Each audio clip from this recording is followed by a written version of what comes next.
What up, y'all? The Knight of Green here with a martial arts analysis on the Knight Hero Warden 2.0. Warmonger. In this video, I will explain the practicality of her moves, recreate them in real life, and offer corrections to make them a bit more realistic and practical.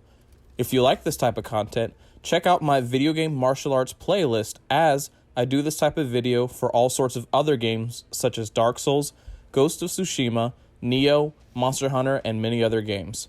However, if you want to kick back, relax, and enjoy some Dinosaur Safari videos, I have you covered as well in that area with some of my other works. Remember, if you like what I do here, consider subscribing to the channel and sharing it with people you know. I do special projects at subscriber milestones, and the next one is going to be a lore and martial arts breakdown of Slave Knight Gale from Dark Souls 3 at 600 subs. Anyway, without further ado, let's get on with the video. First, I want to address a common misconception about Warmonger's weapon. Most people think, due to misnaming found in media and in other games, that her weapon is called a flamberge. Funnily enough, the term flamberge is used to refer to wavy or flame-like patterns found on weapons like rapiers. The proper historical term for a two-handed greatsword with a flaming blade is actually a flammenschwert. Secondly, while it is a tongue-in-cheek joke that Warmonger is basically an upgraded warden, historically, she pretty much is. Looking at her weapon, it is a late Renaissance evolution of the medieval longsword. While longswords started off as relatively simple two-handed swords, over time they gained features such as parry rings, parry hooks, and the wavy blade that you can see here that allowed them to be more deadly both offensively and defensively. Looking at her plate, mail, and leather armor set, at least on her default one, it is a Renaissance evolution of Warden's primarily mail and leather sets. She even has a functioning chest plate, which, come on. She's pretty much comparable to Lawbringer in just how tanky and defensive her overall armor is. However, this is where a lot of the praises end, because unfortunately, Warmonger, despite being a technologically more advanced Warden, she is a de-evolution in terms of the practical use of her weapon. Sure, both her and Warden have an overlap in a lot of the moves, which, I guess is to be expected, but the deviations that she does make are for the worst. I know possibly from the developmental side of things, in making a new character during the epidemic, corners had to be cut and they had to reuse assets from Warden and Apollyon, but in terms of realism, it's kind of disappointing. Warmonger's moveset screams, I overswing my weapon needlessly, putting myself in unnecessary harm, despite the fact that I have a weapon that is renowned for its versatility and defensive capabilities. On top of this, I know she's supposed to look powerful and brutal as she effortlessly swings her greatsword around one-handed, but to me it looks needlessly goofy. A lot of the nuance and dexterity is lost on these weapons when you treat it like a glorified club, which is a shame because Apollyon herself, the previous iteration of the Warmonger, used a lot of proper hema-based greatsword techniques in her intro cutscene.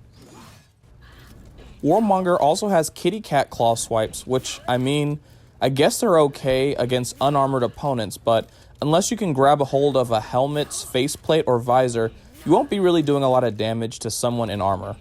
There is also a lot of spinning and turning your back to the opponent, but at this point, I'm sort of numb to it, so I'm not really going to repeat myself on why this is so ill-advised. Don't get me started on her running attack. What is this? A spin? An overswing? A one-handed reverse grip on a greatsword?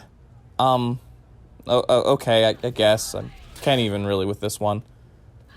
While I did say a lot of the praises did end before, I must add, though, that I like the half-sword attacks after her parries and the bleed aspect, which are both aspects of the real-world version of the weapon. But, okay, enough rambling for now. Here's the moveset recreation. Hope you enjoy.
Okay, now that we have that behind us, let's take a look at some of the corrections that I would make.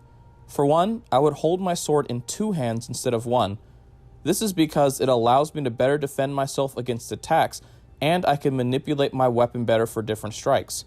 I would tighten up a lot of the swings so I wouldn't tire myself out through overswinging, and so I can make my swings look less predictable to my opponent. Of course, I would remove spinning, and that's really a given for most attacks. I would give the side lights a unique animation, but to be honest, I love Warden's top light, so I'll keep what he has going on here. For the heavies, I would just turn them into some half-sorting thrusts. If I wanted to have some cool overswings on the side dodge heavies, at least I would change them into murder strokes or Mordhaus.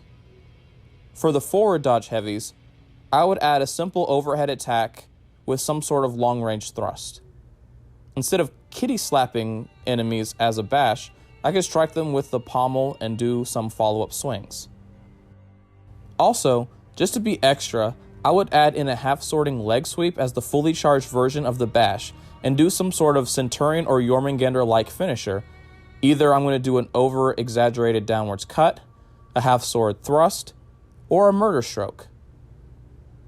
After a half-sorting charge wall splat, instead of the kitty cat slap, I would pull out a secondary weapon and deliver a reverse grip thrust, or I could elbow and punch people. The zone attack change I did here borrows from actual greatsword techniques designed to clear the space of multiple opponents. And finally, the running attack is a quick half-sword swipe. Anyway, this is the end of the video. I hope you enjoyed it. Moving forward with this channel, I intend to ramp up the quality of my videos with some more costume work and some other tweaks and modifications. At this point, if you have any moveset requests or questions, please share them down in the comments below and I can see what can be done. I also may revisit some of my older videos and give them a remake if my audience wants to see that of me. Speaking of remakes, I am also working on Demon Souls projects, so definitely stay tuned for more info as I have plenty of things in the works, waiting. But outside of that, have a nice rest of your day and see you with the next video. Bye. 尽尽全力吧！ Do I have to kill all of them myself?